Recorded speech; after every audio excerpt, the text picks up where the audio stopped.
नमस्कार, मैं हूं प्रेम कुमार। आपका स्वागत है। देश में एक एक देश एक चुनाव का नारा बुलंद हो रहा है और एक देश एक चुनाव का नारा पहली बार नहीं, पहले भी लगा है, लेकिन इस बार नए सिरे से लगा है और लोकतंत्र को बदलने की बात हो रही है। बात हो रही है कि चुनाव के कारण बार-बार जो चुनाव होते हैं उससे खर्चा बहुत ज्यादा हो जाता है और इस खर्च को बचाने के लिए एक देश एक चुनाव जरूरी है। एक देश एक चुनाव कभी हुआ करता था, बात सही, लेकिन उसके बाद व्यावहारिक रूप से लोकतंत्र का पहिया जैसे जैसे आगे बढ़ा तो राज्यों के चुनाव अलग होने लगे, केंद्र के चुनाव अलग होने लगे और ये बहुत स्वाभाविक माना जाने लगा। और आज के समय में जो भारतीय जनता पार्टी एक देश एक चुनाव का नारा लेकर सामने आ रही है, स्वयं वो सरकार गिराने की कितनी कोशिशों में शामिल रही है, स्वयं वो सरकार बनाने की कितनी कोशिशों में शामिल रही है। तो जब कोई सरकार समय से पहले गिराई या बनाई जाएगी विधायकों के जोड़ तोड़ से, तो उसको हम अनंत काल तक के लिए टाल कैसे सकते हैं। अगर कोई सरकार एक साल बाद गिर जाए तो 4 साल तक क्या वो इंतजार करेगा कि नियत समय पर ही चुनाव हो? संविधान तो इसकी इजाजत नहीं देता। संविधान तो 6 महीने के भीतर चुनाव करने की बात करता है। देश में और प्रदेश में एक साथ चुनाव हो, इससे लोकतंत्र कैसे मजबूत होगा, ये बड़ा सवाल। लोकतंत्र तो मजबूत होगा जब जनता के मतदाताओं के बहुमत से सरकार बननी शुरू होगी। तो हम एक देश एक चुनाव की जो बात करते हैं उसके बजाय सच्चे बहुमत की बात क्यों नहीं करते? मतदाताओं को शक्तिशाली बनाने की बात क्यों नहीं करते? मतदाताओं के बहुमत से सरकार बनाने की बात क्यों नहीं करते? क्यों उस व्यवस्था में ही डूबे रहना चाहते हैं जो सांसदों और विधायकों के बहुमत से बनती है और अक्सर समय से पहले गिरा दी जाती है, सरकार बदल दी जाती है। महाराष्ट्र उदाहरण है, जहां कभी शिवसेना की सरकार होती है, महाविकास आघाड़ी होता है, कभी शिवसेना का डिफेक्टिव गुट होता है या मूल शिवसेना जो बाद में हो गई, और वहां एनडीए की सरकार होती है। बिहार उदाहरण है और बहुत सारे उदाहरण। तो ऐसे समय में क्या एक देश एक चुनाव की बात करके हम लोकतंत्र को मजबूत करना चाहते हैं? फिर क्यों ऐसा नारा इस वक्त क्यों हुआ?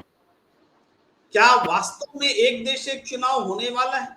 इसके लिए तो कानूनी प्रावधान करना होगा, संविधान में संशोधन करना होगा, आधे से अधिक राज्यों की सहमति लेनी होगी और ये प्रक्रिया इतना जटिल है कि तुरंत होने से रही।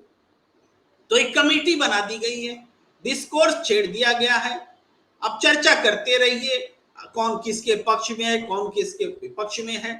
और ये चर्चा इसलिए हो रही है क्योंकि सत्ताधारी दल को लगता है कि उसके खिलाफ एक ऐसा गठबंधन खड़ा हो गया है जो बीते कई सालों में विपक्ष इस रूप में कभी एकजुट नहीं हुआ था। तो क्या इसलिए आपस में क्षेत्रीय दलों के मतभेद को बढ़ाने के लिए एक देश एक चुनाव की बात हो रही? सवाल बहुत है। इन सवालों पर हम आएंगे, चर्चा करेंगे। पूरा पैनल है जो इस बात पर चर्चा करेगा और हम आप दर्शकों से भी अपील करते हैं कि आप अपनी राय रखिए। आपकी राय को हम इसी चर्चा में शामिल करेंगे। और इससे पहले हम आइए बिना देरी किए हुए अपने पैनलिस्टों से आपको रूबरू कराते हैं। हमारे साथ जुड़ गए हैं विकास कुमार जी, सामाजिक कार्यकर्ता हैं। आपका बहुत बहुत स्वागत है, नियमित रूप से हमारे साथ चर्चा में शामिल रहते हैं। हमारे साथ जुड़ गए हैं ओमनाथ जी, पत्रकार हैं और बेबाकी तरीके से देसी भाषा में आपके सामने अपनी बात रखते हैं, बहुत सहज रूप में रखते हैं, गूढ़ और गंभीर बातें करते हैं। हमारे साथ जुड़े हैं सत्यदेव चौधरी जी, जो चांदनी चौक लोकसभा सीट से प्रत्याशी हैं। आपका भी बहुत बहुत स्वागत है। तमाम लोगों का बहुत बहुत स्वागत इस बड़ी और गंभीर चर्चा में कि सत्य बहुमत की बात क्यों ना हो, लोकतंत्र को मजबूत करने की बात क्यों ना हो, और क्या एक देश एक चुनाव से लोकतंत्र मजबूत होगा, या कि एक लोकतंत्र को कमजोर करने की दिशा में उठाया जा रहा पहल है। ये बड़ा सवाल, और इसी सवाल के साथ हम सत्यदेव चौधरी जी के पास सबसे पहले आना चाहते हैं। आप अपने आप को अनम्यूट कर लें प्लीज, और ये सवाल आपके सामने पेश है। जी धन्यवाद प्रेम जी। देखिए, ये जो भी एक देश एक चुनाव की जो बात कर रहे हैं, सत्ताधारी आज के दिन बहुमत में होते हुए भी भयभीत हैं, भ्रमित हैं। इनको इस समय इतना डर लग रहा है, इन सारी बातों का सामना कैसे किया जाए। जो विपक्षियों की एकता है वो तो है ही, लेकिन सबसे बड़ी भयंकर जो बातें हो रही हैं, जो अडानी ग्रुप के ऊपर जो रिपोर्टें आई हैं दोबारा से, उसके अंदर जो भ्रष्टाचार के आरोप हैं सत्ताधारियों के ऊपर, सत्ता दल के ऊपर, उसने इनको एक तरह से विचलित कर दिया। अब इसका क्या जवाब दें, कैसे जवाब दिया जाए। ये लोग इन्होंने कितने भी उपाय करने की कोशिश करी, लेकिन फिर भी इनके कब्जे में वो बात आ नहीं रही। और जितनी भी बातें इन्होंने करी हैं, आप मुझे ये बताइए, जब एक चुनाव हुआ करते थे पूरे देश के अंदर, उसके बाद में जब ये चुनाव अलग अलग होने शुरू हुए, राज्यों में भी केंद्र के अंदर भी, तो क्या इन्होंने वोटरों से या मतदाताओं से पूछ के करना शुरू किया था? इसका कारण क्या है? इसका कारण तो सिर्फ नेता ही लोग हैं ना, ये पार्टियां या इनके नेता, यही लोग इसके जिम्मेवार हैं कि इतनी बार चुनाव क्यों हुए। आज जो हर महीने हर बार चुनाव लगे हुए हैं, इसका कारण क्या लोग हैं यहाँ के। भारत के लोगों ने कहा था वे बार बार चुनाव करवाते रहिए और भ्रष्टाचार का रूप दिखाते रहिए अपना। ये तो नेताओं की वजह से ही हुआ ना, जो नेता इसके जिम्मेवार हैं, नेताओं ने ही ये सारा आज के दिन जो स्थिति आई है वो नेताओं की वजह से ही है, और इसका एक ही उपाय है। आप सही कह रहे हैं। आपकी बात को मैं थोड़ा अपने दर्शकों को बताता हूं। सत्यदेव चौधरी जी बहुत महत्वपूर्ण बात ये कह रहे हैं कि आज जिस बात की चिंता की जा रही है कि अलग अलग चुनाव क्यों होते हैं, इसके लिए वास्तव में राजनीतिक दल और नेता ही जिम्मेदार हैं, जो स्वयं सरकार गिराने का काम करते हैं, ऑपरेशन लोटस चलाते हैं, कभी धारा 356 का दुरुपयोग करते हैं, कभी सरकारें बर्खास्त करा देते हैं, और कभी कई बार तो अदालतों ने एग्जीक्यूटिव के फैसले को बदला है। उत्तराखंड उदाहरण है कि जहां की सरकार को बर्खास्त कर दिया गया था, अदालत ने फिर बहाल किया था हरीश रावत की सरकार को। तो ये सारे उदाहरण हैं। तो सत्यदेव चौधरी जी, आप अपनी बात जारी रखिए, मैं उस बात को थोड़ा एलोबरेट कर रहा था जी। और ये नेता लोग जो भ्रष्टाचार के ऊपर आधारित नेता हैं, ये ऐसा दिखाने की कोशिश कर रहे हैं कि इसके जिम्मेवार आज के दिन या देश के लोग हैं, देश के मतदाता हैं। जिस चीज के जिम्मेवार देश के मतदाता वोटर हैं ही नहीं, नेता जिम्मेवार हैं, उसका भी जबरदस्ती ठीकरा फोड़ने की कोशिश कर रहे हैं मतदाताओं के ऊपर, जबकि मतदाता जिम्मेवार नहीं है। बिल्कुल। और अब अगर आप एक चुनाव कर भी दोगे तो क्या होने वाला है? फिर राजनीतिक व्यवस्था तो वही की वही रहेगी। राजनीतिक व्यवस्था की बात नहीं करते ये लोग, जिसके कारण की वजह से ये सारा समस्या बनी। जिस राजनीतिक व्यवस्था के कारण ये सारी व्यवस्था, सारा जो भ्रष्टाचार पैदा हुआ, उस व्यवस्था के ऊपर चिंतन नहीं करते, उस व्यवस्था की बात नहीं करेंगे। हुआ तो इसी वजह से ना कि आपके पास हमारी हमारी राजनीतिक व्यवस्था में, क्योंकि बहुमत की कोई ऐसी राजनीतिक व्यवस्था की परिभाषा ही नहीं है। जब मर्जी चाहो जब मर्जी परिभाषा बहुमत को बदल दिया जा सकता है, जिस मर्जी का बहुमत हटा दिया जा सकता है। इसीलिए तो सारा गड़बड़ हुआ ना। यदि हम एक बहुमत की स्पष्ट परिभाषा बना लें, जो कि मैं तो बार बार बोलता हूं सच्चे बहुमत के माध्यम से, कि मतदाताओं के बहुमत से सरकार बननी चाहिए। अगर यदि सरकार मतदाताओं के बहुमत से बनने लग जाए तो ये बार बार चुनाव होने बंद हो जाएंगे। और अगर बार बार चुनाव होते भी हैं तो फिर यहाँ के लोग जिम्मेवार हो सकते हैं, फिर मतदाता जिम्मेवार हो सकते हैं। या मतदाता चाहते हैं कि भाई दोबारा चुनाव करवाया जाए तो करवा दीजिए। दोबारा चुनाव करवाने में क्या तकलीफ है? लेकिन इतना भ्रमित करके और लोगों के ऊपर ही इस तरीके से दोष पड़ के, ये बात ठीक नहीं है, ये न्यायप्रिय बात नहीं है। जी जी, मैं चौधरी साहब की एक बात को लेकर विकास जी के पास आता हूँ। विकास कुमार जी, चौधरी साहब कह रहे हैं कि अगर मतदाता चाहते हैं कि फिर चुनाव हो तो फिर चुनाव होना चाहिए, लेकिन यहाँ एक तर्क दलील रखी जा रही है सत्ताधारी दल की ओर से कि बारंबार चुनाव के बजाय एक साथ चुनाव होंगे तो खर्च कम हो जाएगा। और अगर चौधरी साहब की बात को माने तो मतदाता अगर जब चाहे चुनाव हो तो होना चाहिए, तो उस हिसाब से तो खर्च बढ़ जाएगा। आपको क्या लगता है, ये खर्च कहां तक फैक्टर है? जी धन्यवाद प्रेम जी। चुनाव जहां तक खर्च की बात है, खर्च बहुत बड़ा मायने नहीं रखता है यहाँ। अगर लोकतंत्र को मजबूत करना हो और खर्चा वहाँ नहीं मायने रखता है। सबसे बड़ा सवाल है कि हमारा क्या ये एक देश एक चुनाव होने से लोकतंत्र मजबूत होता है या नहीं होता है। तो जहाँ तक मैं समझता हूँ, बहुत सारी जो लोगों की एक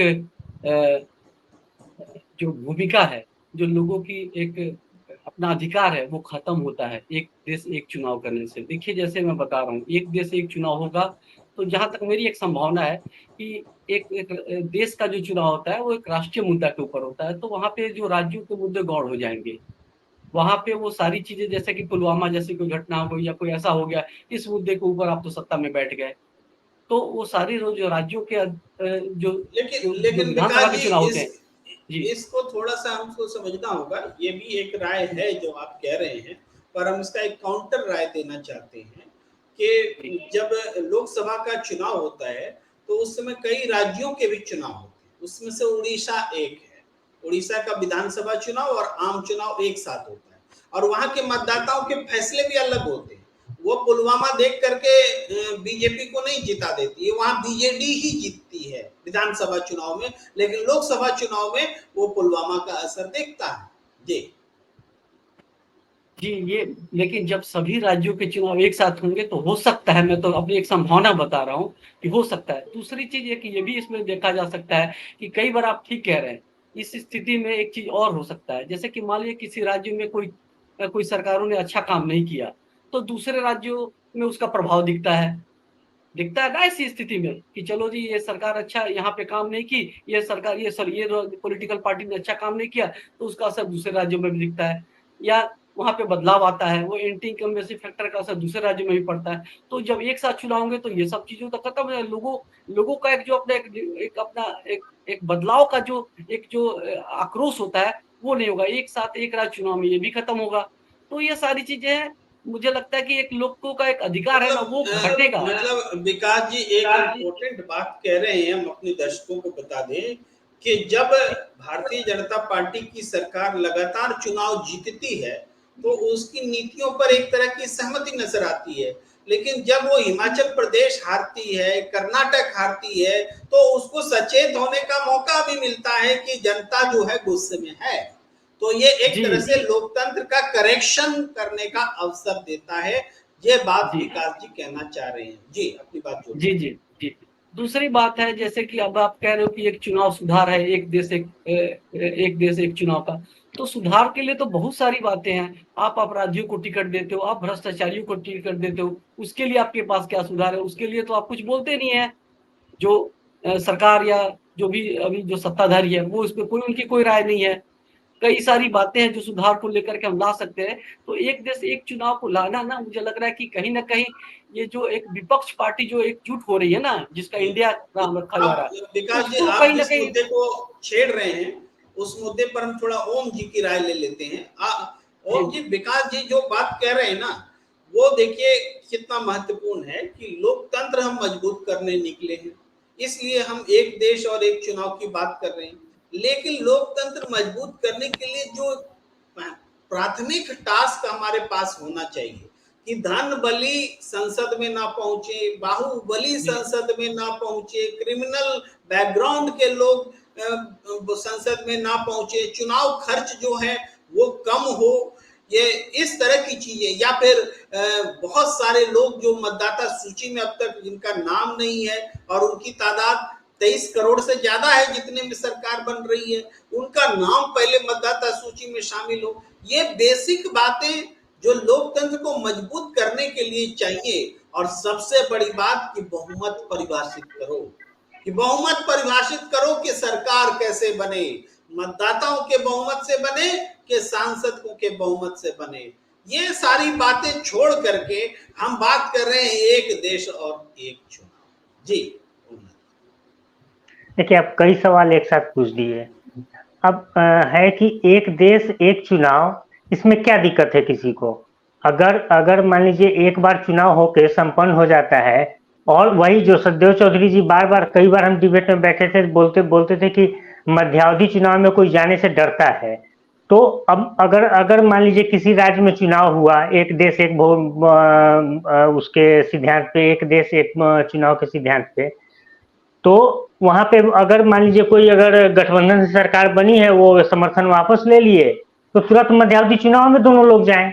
कोई उसमें, तब ये जो सचदेव चौधरी जी कई चीज का जो डिमांड करते थे, उसको अगर इसमें सम्मिलित किया जाए तो ये ठीक है। जैसे कि लोग मध्यावधि चुनाव से डरते थे, मध्यावधि चुनाव में जाएं, जोड़ तोड़ की राजनीति न हो, पर या तो इसमें जैसे आप बोलते हैं कानून बना सकते हैं, ला सकते हैं, तो अगर कोई बीच में अगर इधर से उधर जाना चाहे वो नहीं जा सकता है। थोड़ा सा अपने दर्शकों का ज्ञान वर्धन करने के लिए, चूंकि ओम जी एक बात इंपॉर्टेंट कह रहे हैं कि मध्यावधि चुनाव की स्थिति अगर बनती है तो मध्यावधि चुनाव हो।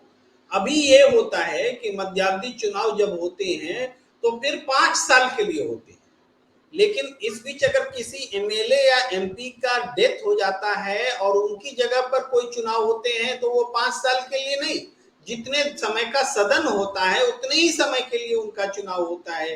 तो अगर मध्यावधि चुनाव की स्थिति बने तो मध्यावधि चुनाव भी उसी 5 साल में जो बाकी समय है उतनी ही अवधि का हो, तभी ये एक देश एक चुनाव का फॉर्मूला कारगर हो सकता है। ओमनाथ जी के विचार से ये महत्वपूर्ण बात सामने आ रही जो दर्शकों को जानना जरूरी है। जी ओमनाथ। ये प्रेम जी एक पहलू है।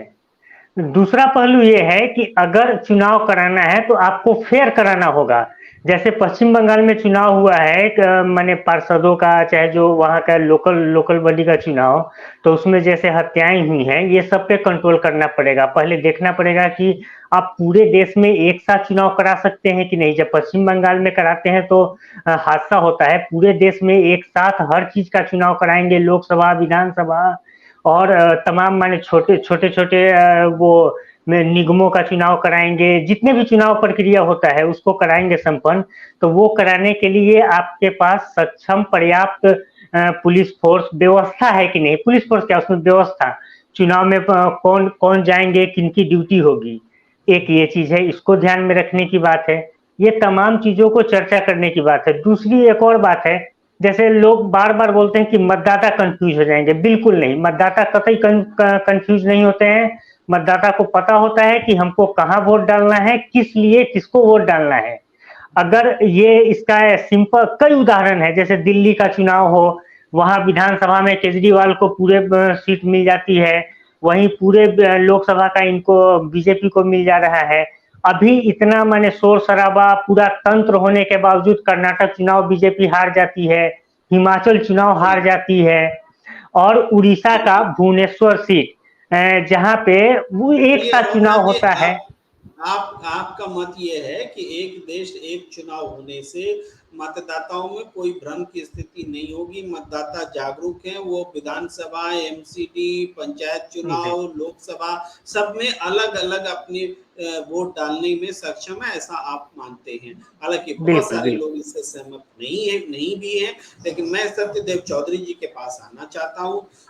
चौधरी साहब, ये सत्य बहुमत का जो सिद्धांत है कि बहुमत के आधार पर, मतदाताओं के बहुमत के आधार पर सरकार बने, तो एक देश एक चुनाव की स्थिति में अगर बहुमत एक पार्टी को आ जाता है, मान लीजिए भारतीय जनता पार्टी को आ जाता है, मान लीजिए आपकी पार्टी सत्य बहुमत पार्टी को आ जाता है, तो वैसी स्थिति में क्या इसी आधार पर स्टेट में भी सरकार बनाने का अधिकार दे नहीं दिया जाना चाहिए कि आपके पास में जितनी जनता का बहुमत है तो चलिए सरकार स्टेट में भी आप ही बनाइए, पंचायत का मुखिया भी आप ही तय कर लीजिए, शहरी निकाय भी आप ही तय कर लीजिए, आपको पूरी जनता ने साथ दिया है। जी अनम्यूट कर लेंगे जी। सबसे पहले तो हम जो चुनाव सरकार बन जाने के बाद की हम बातें करने लग जाते हैं ना, यह सबसे भ्रमित बात यही है, इसीलिए हम किसी निष्कर्ष पर नहीं पहुंच पाते। जब आज इतना मामला उलझा दिया और उसको आप सुलझाना चाहते हैं कि खाली एक ही डायलॉग से एक देश एक चुनाव कहने से, अरे इतना मामला उलझा कैसे? बात तो ये है ना, उसके लिए सबसे पहले तो आप बहुमत की परिभाषा तय करिए, जैसा आप अभी बोल रहे थे। अगर बहुमत की परिभाषा तय हो जाएगी तो फिर धीरे धीरे ये मामले सुलझने चालू हो जाएंगे। और जब मामला उलझा ही रहेगा, जब ये सारे का सारा मामला बहुमत के आधार के ऊपर उलझा हुआ है, बहुमत की वजह से उलझा हुआ है, तब ये कोई सुलझने का काम नहीं है। ये तो एक जबरदस्ती इसका एक नाटक करते रहिए, कभी कुछ बोल के, और ये होने वाला कुछ है नहीं, ये मैं आपको बता देता हूँ। तो सबसे पहली प्राथमिकता तो हमारी यही है कि सबसे पहले बहुमत की परिभाषा बने, चाहे आप राज्य की सरकार बनाओ या केंद्र की सरकार बनाओ या किसी प्रकार का भी इलेक्शन करवाइए। ये जो संसदीय प्रणाली के हिसाब से चुनाव करवाए जाते हैं, ये सबसे भ्रष्ट राजनीतिक व्यवस्था है। सीधा मतदाताओं के बहुमत से सरकार बननी चाहिए। और मैं जो राज्यों की बातें, समस्याएं हैं या कोई और चुनाव की समस्याएं हैं, उसकी बात बाद में करने का प्रयास करता हूं। मैं सबसे पहले जो हमारी केंद्र सरकार है, केंद्र सरकार कैसे बने, उसके बाद यदि हम करेंगे तो उसके आधार पर फिर सारे समस्याएं सुलझनी चालू हो जाएंगी, सारी समस्याओं के समाधान मिलने चालू हो जाएंगे। लेकिन जब एक मुख्य समस्या उलझी हुई है, उसके ऊपर हम चर्चा करते नहीं है और उसकी चर्चा नहीं करेंगे, और फिर जो हमारे नेता तो देखिए इतने चालाक और इतने समझ लो वो है ऐसे कि वो लोगों को बेवकूफ बनाने में, लोगों को मूर्ख बनाने में तो बड़े एक्सपर्ट है। कोई भी एक थोड़ा सा शगुफा छेड़ दिया और लोग फिर उसी बात में उलझ गए। लोग बड़े खुश हो रहे हैं जी कि हाँ जी। आपकी बात से सत्यदेव चौधरी जी, एक बात जो स्पष्ट मुझे समझ में आ रही है वो मैं अपने दर्शकों से साझा करता हूं कि सत्यदेव चौधरी जी कह रहे हैं कि सत्य बहुमत का जो प्रिंसिपल है कि बहुमत जिसके साथ हो, मतदाताओं का बहुमत जिसके साथ हो, सरकार उसकी बने। और ये सबसे पहले दिल्ली की सरकार यानी कि भारत की सरकार इस आधार पर तय हो, इस बहुमत की परिभाषा के आधार पर तय हो, ये सत्यदेव चौधरी जी कह रहे हैं।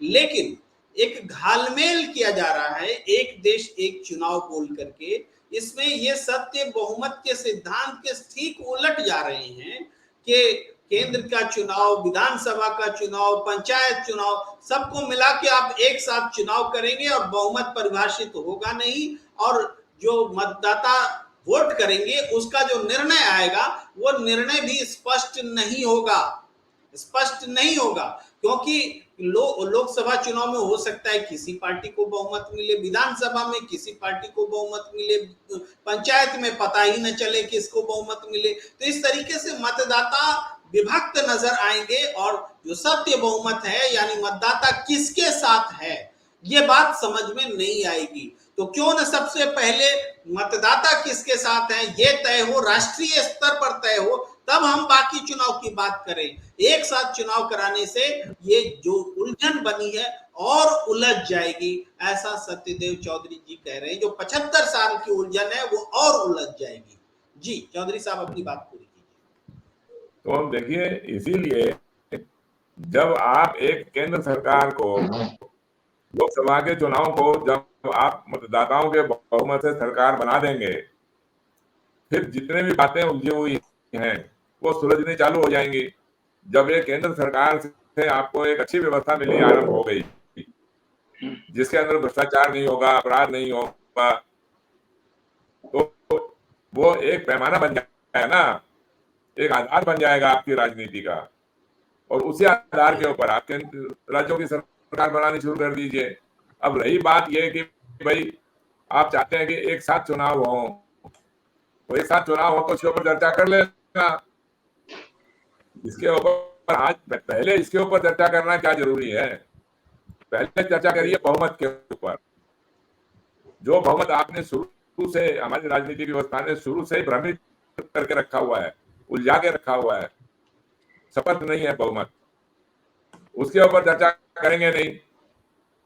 वो क्यों नहीं करेंगे? क्योंकि नेता लोग जो हमारे हैं, जो पार्टियों के नेता हैं, वो अपनी जिम्मेवारी जवाबदेही नहीं रखना चाहते। वो तो हर बात का ठिकाना लोगों के ऊपर छोड़ना चाहते हैं। हर बात की जिम्मेवारी लोगों की है। ऐसी बातें कर रहे हैं कि जैसे लोगों ने आज जो ये अटानी का जो भ्रष्टाचार हुआ, ये लोगों ने किया है, ये नेताओं ने नहीं किया, सरकारों ने नहीं किया। जो यहाँ के 90 करोड़ से ज्यादा लोग जो फ्री में राशन ले रहे हैं, उन्होंने किया है ये।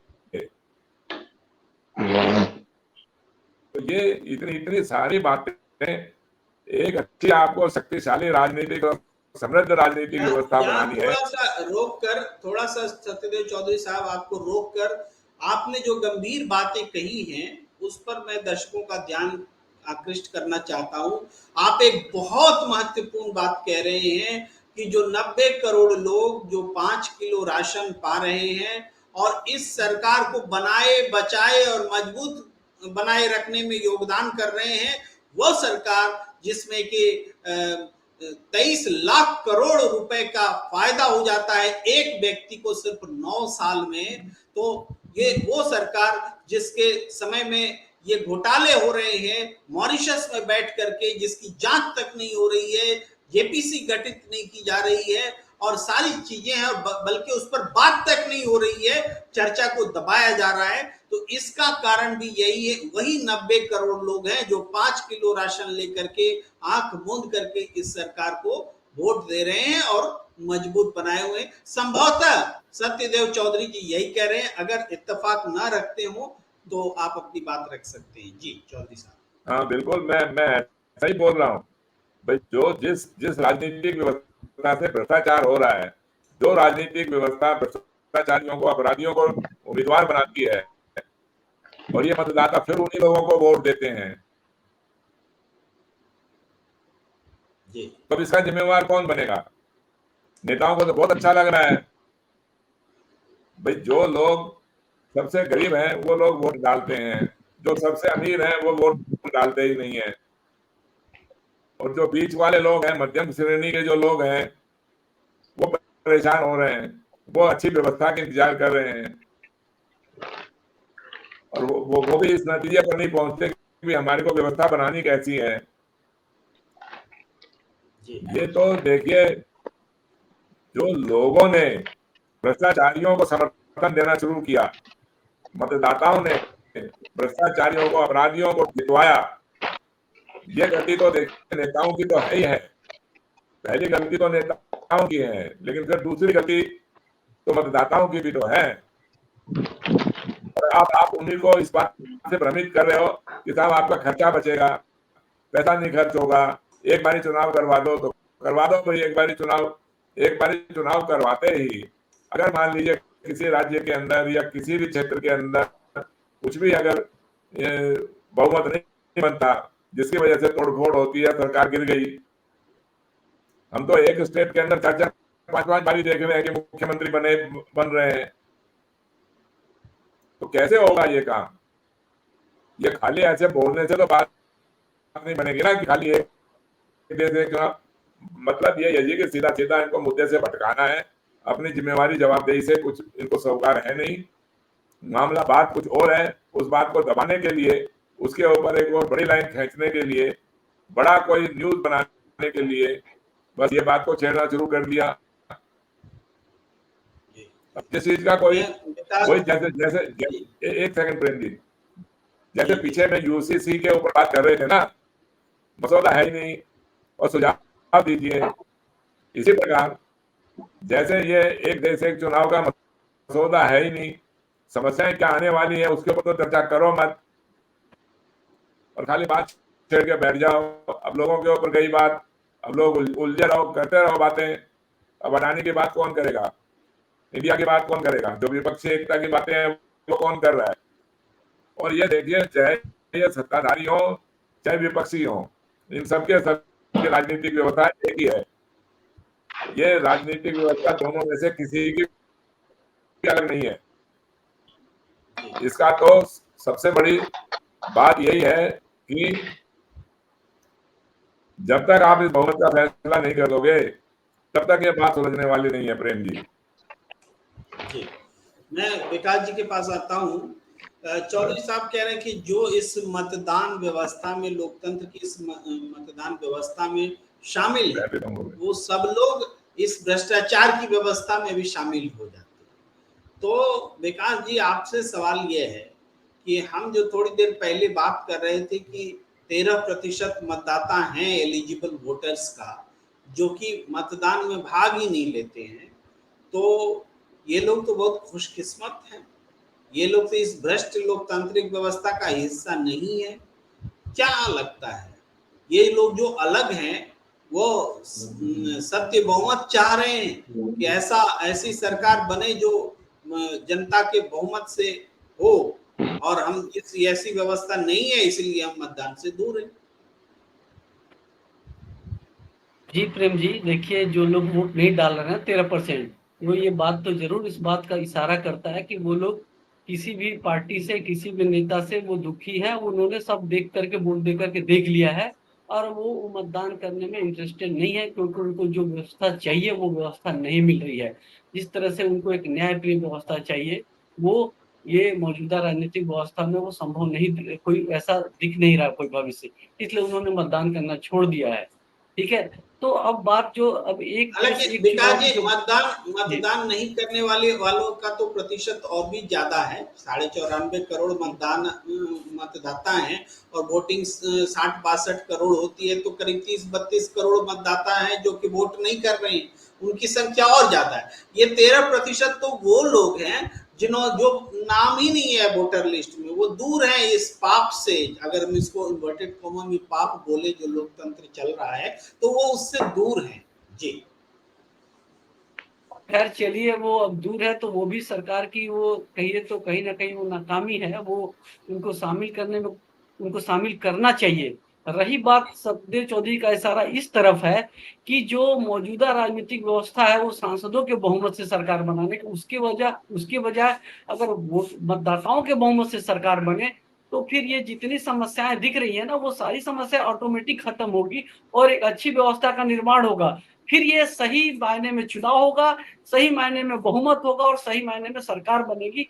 वो ये कहना चाहते हैं, ना ये कि वो लोग इस पाप से मुक्त हैं या ये है, ये कहने, ये ऐसी कोई बात नहीं है। इसमें बात ये है कि व्यवस्था ठीक हो, व्यवस्था ठीक होने की बात करी जा रही है। और इस व्यवस्था में जो लोग वोट अभी दे रहे हैं, तो वो उनकी गलती तो बाद में। पहले तो मैं ये कहूंगा कि ये जो अभी सत्ताधारी है वो ऐसी बात क्यों नहीं करते, ऐसी राजनीतिक सुधार की बात क्यों नहीं करते हैं, वो सही लोकतंत्र में सही बहुमत की चर्चा क्यों नहीं करते, बजाय कि एक देश एक चुनाव की बात करते हैं। मुझे लगता है कि एक देश एक चुनाव ना लोगों को अभी जो एक भ्रमित करने वाली चीज है, लोगों को ये अपील कर रही है कि अच्छा जी ये तो खर्चा बच जाएगा, ये हो जाएगा, वो हो जाएगा, मतलब इमीडिएट इम्पैक्ट पड़ेगा और लोगों को लगेगा सरकार की इसमें नाकामियां छुप जाएगी और एक बड़ा हेडलाइन बनेगा, और जो इसके विरोध में जो विपक्ष खड़ा हो रहा है वो उसकी भी बातें कहीं ना कहीं वो दबेगी और उसको कमजोर करेगा। इसलिए सारी चर्चा इस डिस्कोर्स में आ रही है, और कोई ऐसी बात मुझे तो नहीं लग रही है। इसलिए ये सत्यदेव चौधरी जी का कहना है कि ये सारी चर्चाओं को एक बार हटा करके आप इस बहुमत के ऊपर क्यों नहीं बात करते। जब बहुमत की बातें अगर स्पष्ट हो जाएगी, वोटों के बहुमत से सरकार बनाने की कवायद शुरू करेगी, कोई चर्चा बनेगी ऐसी, तो ऑटोमेटिक आप देखिए ना लोग अच्छे उम्मीदवार उतारने पड़ेंगे। फिर तो नहीं होगा ना ये अपराधी और भ्रष्टाचारी और धनबली और बाहुबली। अभी तो ऐसी स्थिति है, क्या कोई चुनाव लड़ना चाह करके भी नहीं लड़ सकता।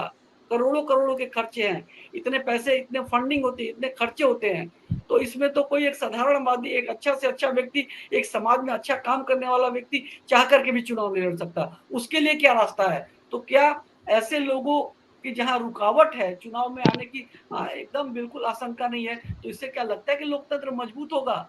लोकतंत्र बिल्कुल कमजोर होता है। ऐसी बातों के ऊपर इसके जो संपूर्ण समाधान है, जो कि सत्य बहुमत से निकल रहा है, ऐसी बातों को ऊपर आना चाहिए, ऐसी बातों की चर्चा करनी चाहिए, ऐसी बातों के ऊपर हम बात करें तो ज्यादा अच्छा है।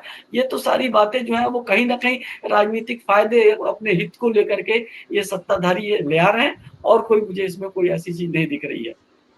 जी जी, इस बातचीत को यहीं पर विराम देने का वक्त। एक देश एक चुनाव, सत्य बहुमत पर पहले आओ, यही इस बातचीत का संदेश है कि कोई भी बातचीत जो होगी लोकतंत्र को मजबूत करने के लिए होगी, और लोकतंत्र तभी मजबूत होगा जब सत्य बहुमत से सरकारें बननी शुरू होंगी, यानी मतदाता शक्तिशाली होंगे, यानी मतदाताओं के बहुमत से सरकार बनेगी। कोई सांसद, कोई विधायक सरकार बनाने की बिचौलिया वाली भूमिका ना अदा करे, ऐसी व्यवस्था के हम झंडाबरदार हैं। और इसी की वकालत करते हुए आज की चर्चा को विराम देने का वक्त।